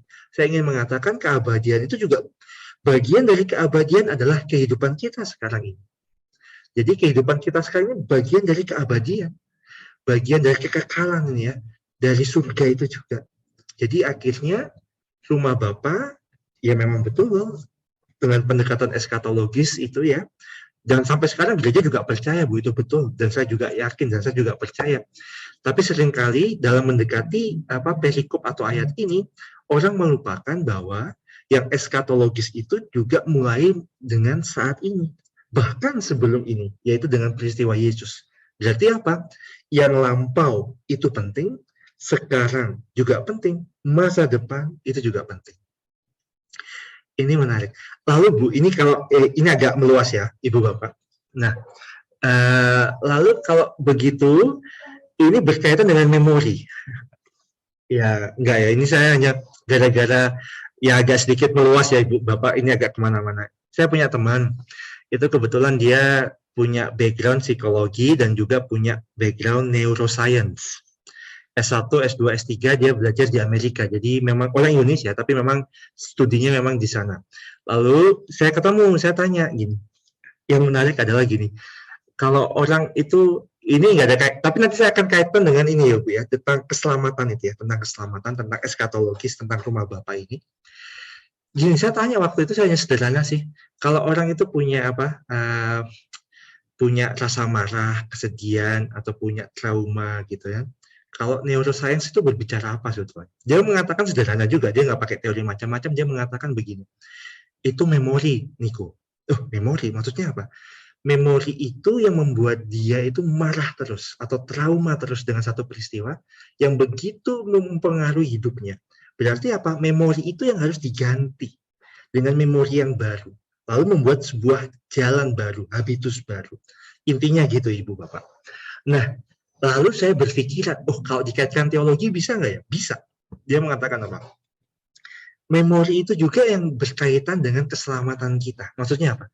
Sekarang kita hidup ya Ibu Bapak, dan kita tahu bahwa Yesuslah yang menyelamatkan kita di masa lampau. Memori itu yang kita bawa sekarang dalam iman kita, kepercayaan kita. Nah, sekarang kita tahu bahwa nantinya, eskatologis ini ya Bu ya, nantinya kita juga akan diselamatkan oleh Yesus setelah kematian.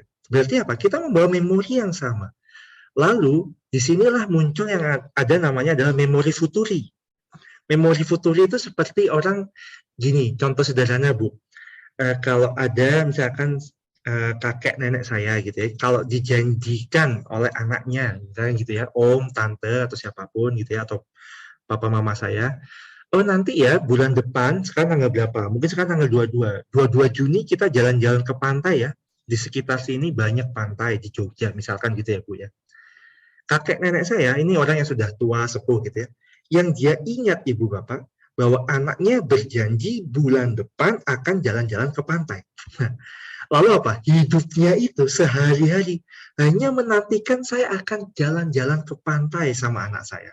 Hari pertama jalan-jalan ke pantai, hari kedua begitu terus.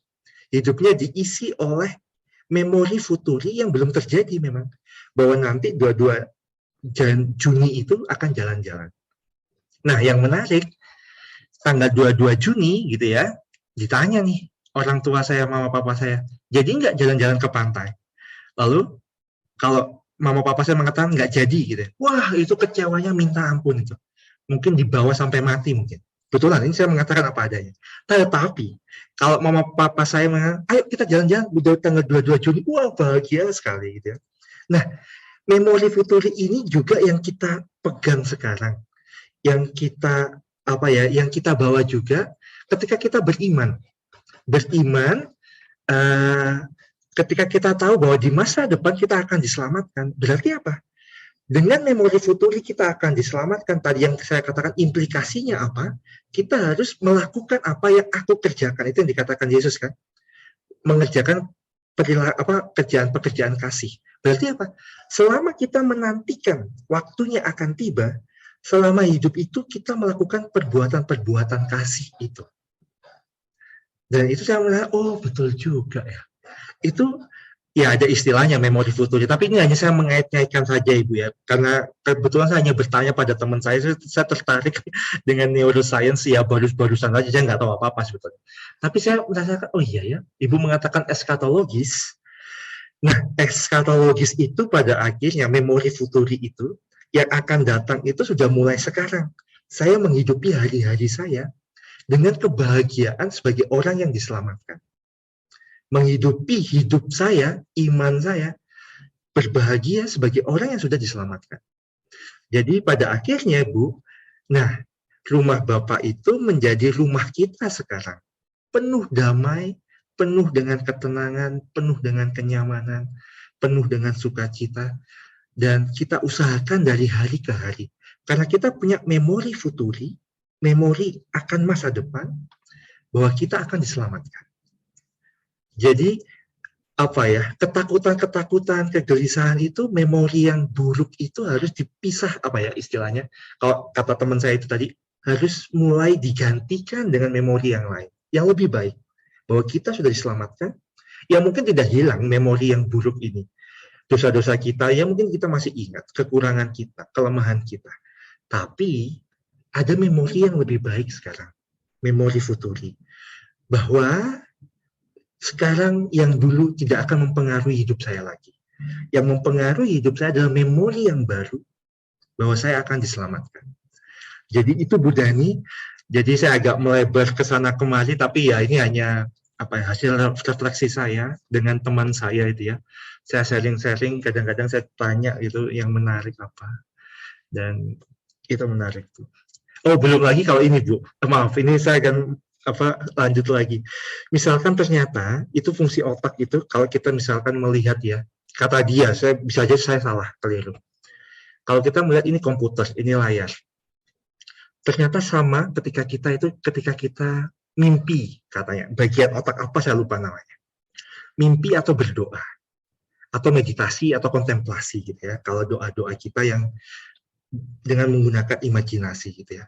Ketika saya misalkan berdoa tentang rumah Bapak gitu ya, mendoakan rumah Bapak itu seperti apa, suasananya seperti apa, itu kan bayangan gitu ya. Itu masuk dalam kontemplasi sebetulnya, itu bagian doa, kontemplasi. Lalu pada saat yang sama sebetulnya itu menjadi realitas hidup kita. Kenapa? Karena ternyata otak yang bekerja sama persis dengan apa yang kita lihat sekarang ketika kita bangun. Jadi saya merasa, oh iya ya, kalau kita melihat, kalau kita membaca rumah Bapak itu penuh dengan kedamaian, seharusnya ketika kita membuka mata kita, gitu ya, dalam hidup kita sehari-hari, kita merealisasikan rumah Bapak itu.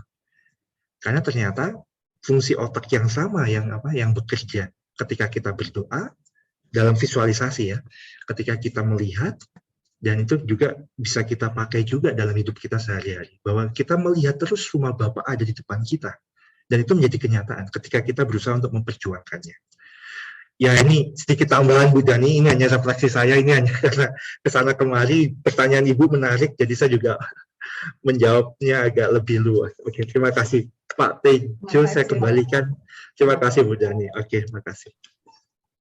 Ya, baik, terima kasih Romo. Iya. Silakan Ibu Bapak jika ada yang ingin bertanya atau menyampaikan sesuatu mungkin.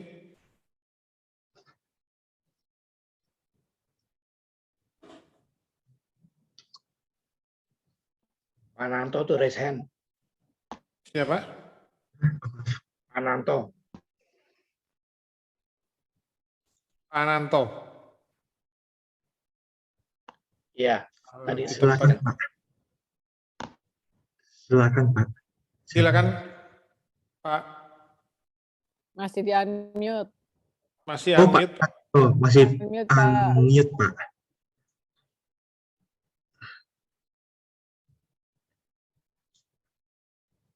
Halo. Silakan Pak Ananto. Iya.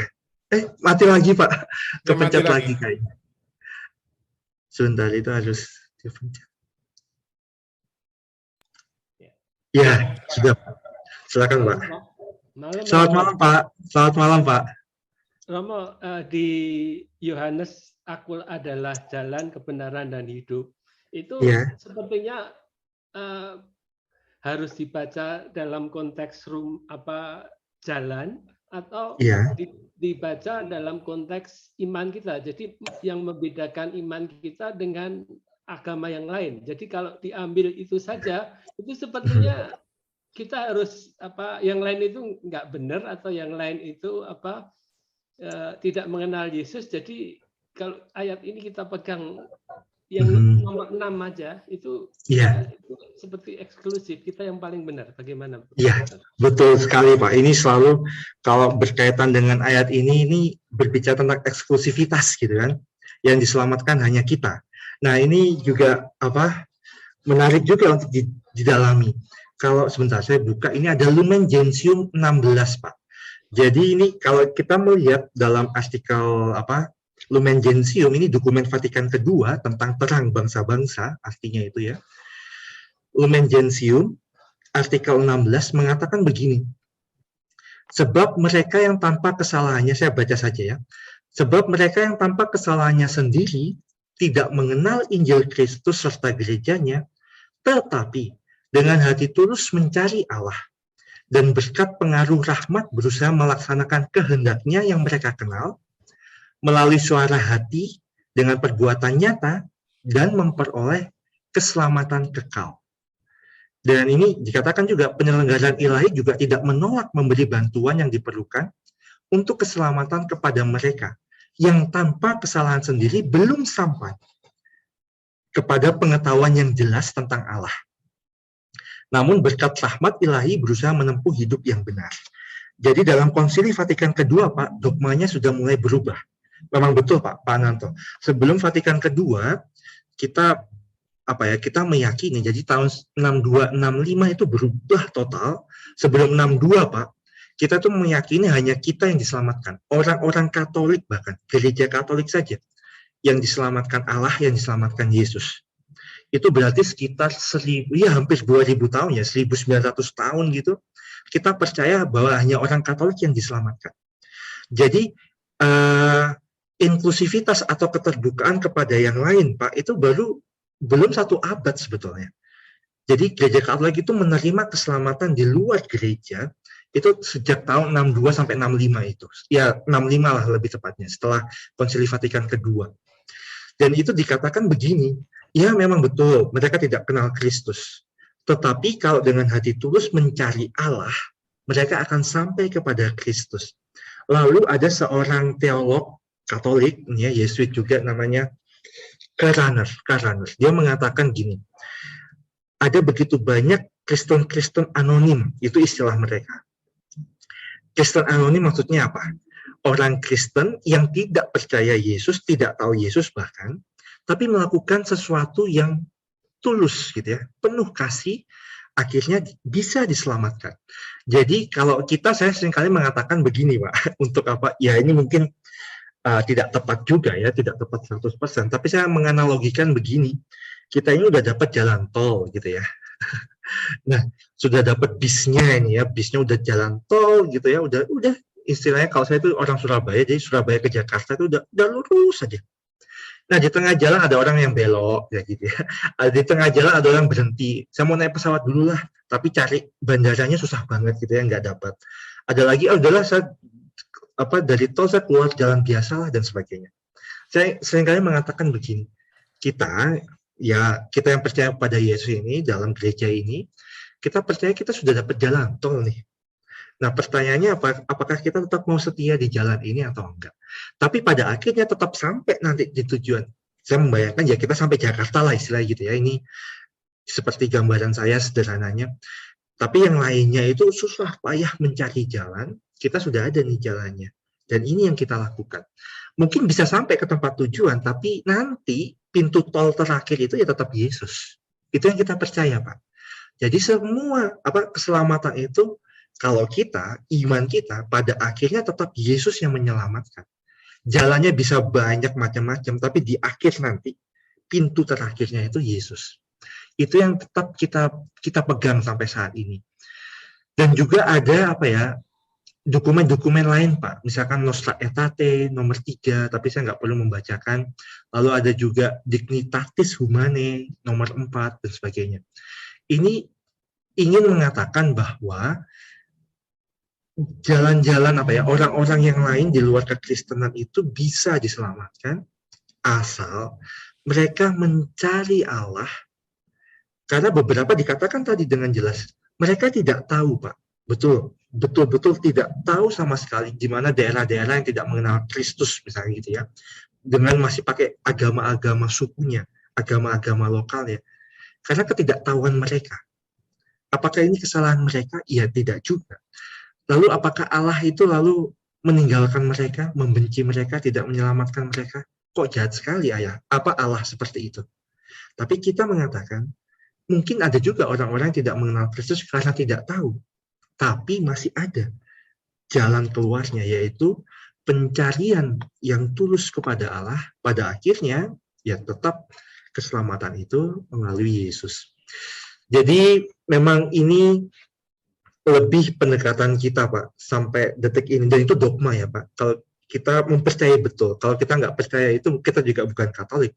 Dan kita memang percaya kita diselamatkan, tapi banyak orang juga di luar sana juga akan diselamatkan. Tentu dengan catatan tadi ya, betul-betul tulus hidupnya, berbuat kasih dan mencari Allah. Ini jawaban saya, Pak Ananto, semoga menjawab, karena ini posisi gereja memang. Jadi dia terbuka, inklusif, dan tapi tetap kita percaya lewat Yesus nanti pada akhirnya, tidak lewat yang lain. Itu Pak Ananto, itu jawaban saya. Semoga menjawab. Ya. Terima kasih Pak. Ini memang betul Pak. Ini yang selalu menjadi poin penting ini, betul. Betul itu Pak, yang menjadi persoalan juga. Terima kasih. Romo Nicholas, selamat malam. Iya, selamat malam Ibu Yohana ya. Iya, mohon maaf Romo, saya nggak buka kamera karena saya... Iya, nggak apa-apa Bu. Romo, saya boleh nanya Romo? Iya. Ini mengenai masalah praktis ya Romo.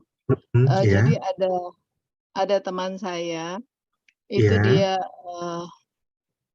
waktu pandemi tahun lalu itu, dia kehilangan suami, terus kehilangan kedua orang tuanya. Sehingga dia yang tadinya baru mengikuti kursus kitab suci itu terpaksa dia sekarang harus menghidupi, menafkahi anak-anaknya. Dan itu berat sekali buat dia. Nah ini pertanyaan saya, bagaimana sikap kita terhadap teman ini karena dia ingin mundur dari belajar kitab suci, itu yang pertama. Sepertinya salib dia terlalu berat. Tadi kan Romo bilang bahwa surga sudah dimulai dari dunia ini ya, betul ya Romo? Ya, betul Bu. Ya, jadi kalau seperti itu rasanya dia menghadapi neraka Romo, bukannya surga. Karena begitu dia mulai kursus kitab suci, tahu-tahu dia menghadapi kedua orang tuanya meninggal, terus kemudian suaminya sendiri bahkan meninggal, dan dia harus sendirian berjuang untuk menghidupi anak-anaknya. Itu yang pertama Romo. Terus kemudian yang kedua, ada teman saya juga yang dia laki-laki, dia terlalu aktif, menjadi prodiakon, aktif di gereja, melayani ini itu, terus kemudian hidupnya sengsara gitu Romo, karena istrinya juga nggak kerja, jadi kayak kasihan juga sih. Maksudnya kita kalau menghadapi dia kita yang ada kasihan, tapi maksudnya kita juga nggak tahu harus bagaimana terhadap dia. Jadi bagaimana menurut Romo ini? Makasih Romo. Baik Bu Yohana. Baik, ini sangat praktis gitu ya. Kalau mengatakan bahwa rumah Bapa itu juga ada di dalam surga, Bu. Saya sering mengatakan begini, pertama-tama kita tidak bisa menjudge orang lain. Bagaimanapun, itu yang juga selalu dikatakan oleh Paus Fransiskus itu. Itu kebijaksanaan Paus Fransiskus ini, dia mengatakan siapalah saya ini untuk menghakimi orang lain. Dan memang itu yang pertama yang harus kita pegang, kita nggak bisa menjudge. Lalu yang kedua Bu, pilihan mereka, kita nggak bisa istilahnya tidak bisa lagi menilai ini baik atau buruk, karena setiap orang punya pertimbangannya. Dan saya pasti yakin gitu ya, kalau kita ingin menemukan Tuhan, pasti Tuhan juga akan membantu dengan caranya banyak sekali Bu. Mungkin dengan cara yang lain. Jadi kalau saya ya menghargai saja pilihan-pilihan mereka. Lalu itu ya Bu, jadi tidak menjudge sama sekali, karena kita nggak tahu di posisi mereka. Lalu yang kedua, kita menghargai pilihan-pilihan mereka. Dan yang ketiga Bu, yang kalau ini kan masuk dalam persoalan theodicea. Theodicea itu maksudnya persoalan penderitaan gitu ya Bu ya. Pertanyaannya kan begini, Tuhan itu adalah maha kasih gitu ya, Tuhan itu baik sekali gitu, tapi kok banyak penderitaan di dunia ini? Bu, saya itu seringkali di hadapan peristiwa seperti ini kita nggak bisa menjawab, ya penuh dengan misteri. Tapi yang pasti Bu, sebagai sahabat, sebagai orang, sebagai tetangga atau sebagai siapapun kita di dunia ini, mungkin tugas kita yang istilahnya, yang membantu mereka, meringankan beban mereka. Hanya itu Bu, nggak ada yang lain. Karena kalau kita ingin lebih luas ya Bu ya, kalau kita berbicara tentang perang misalnya, perang itu kan kalau sekarang misalnya Ukraina dan Rusia, itu Tuhan di mana? Kok Tuhan hanya diam saja? Ada perempuan, anak-anak yang menderita, bahkan ditinggalkan suaminya, banyak yang mati dan sebagainya. Tuhan di mana? Seringkali saya mengatakan yang salah bukan Tuhan, tapi yang salah manusia. Karena manusia sudah diberi hati, sudah diberi pikiran, mengapa kok nggak bisa berdamai? Itu yang pertama. Lalu yang kedua, ketika berhadapan dengan penderitaan, lalu tugas kita, ya mungkin bisa dikatakan lebih baik gitu ya, istilahnya gitu ya, kondisi kita. Berarti kita dipanggil untuk membantu orang, kita dipanggil untuk bagaimana meringankan juga beban orang lain. Karena kita sudah dianugerahi pikiran, hati juga untuk membantu sesama kita. Sejauh mana setiap orang akan berbeda, Bu. Saya bisa membantu sampai sini, saya hanya bisa membantu ini, saya bisa ini, itu. Sekecil apapun ya Bu, bahkan perhatian ya, hanya meluangkan waktu mendengarkan keluhannya, ceritanya, itu juga sudah merupakan bantuan. Jadi menurut saya, akhirnya yang ketiga Bu, di hadapan sebuah penderitaan, ya teman-teman kita atau saudara kita nggak bisa diam, tapi mungkin kita bisa memberikan diri dengan apapun caranya, membantu sedikit meringankan ya hidup mereka. Saya nggak tahu Bu, jadi tidak ada jawaban praktis di sini, tapi saya hanya memberikan beberapa kayak prinsip-prinsip dasar gitu, saya nggak tahu. Tapi yang pertama ya, tidak bisa menjudge, yang kedua menghargai pilihan mereka, yang ketiga sebisa mungkin kita membantu yang bisa kita mampu kita berikan. Dan itulah menjadi surga, menjadi rumah Bapa di dunia ini. Itu jawaban saya Bu, maaf saya tidak bisa menjawab secara detail atau teknis, tapi paling tidak ya bercermin pada Yohanes 14, kita diajak untuk juga peduli, implikasinya tadi ya, melakukan apa yang aku kerjakan, ya mungkin ya itu. Terima kasih Bu. Terima kasih banyak Romonik. Sama-sama Bu, sama-sama. Ya, baik. Masih ada yang ingin menyampaikan? Mungkin 1-2 penanya lagi.